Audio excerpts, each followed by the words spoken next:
पाकिस्तान की, मेरे भाइयों, आप सबसे बेहतर ये बातें कोई नहीं जानता कि पाकिस्तान की 76 साला तारीख में 40 साल पाकिस्तान के अंदर आमरीत रही है। आमरीत क्यों रही है पाकिस्तान में? किसी मुंतखब वजीर आजम ने कभी मुद्दत पूरी नहीं की। उसकी वजह है 4 डिक्टेटर्स आए पाकिस्तान में, 10-10 साल उन्होंने धौंस से, धांधली से, जोर से, ताकत से पूरे किए।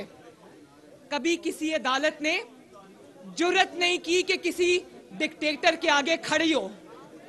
जब निकाला, मुंतखब वजीर आजम को निकाला।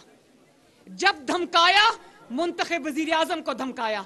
कल नवाज शरीफ साहब की बात सुनी थी ना, उन्होंने कहा कि मुझे प्राइम मिनिस्टर हाउस में मैसेज आया जज का कि ये मेरा काम कर दो वरना अडयाला जेल आपका इंतजार कर रही है। आपका जोर सिर्फ अवाम के वजीर आजमों पे चलता है।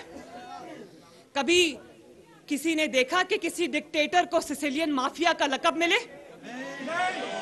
कभी किसी डिक्टेटर को गॉडफादर का लकब मिला?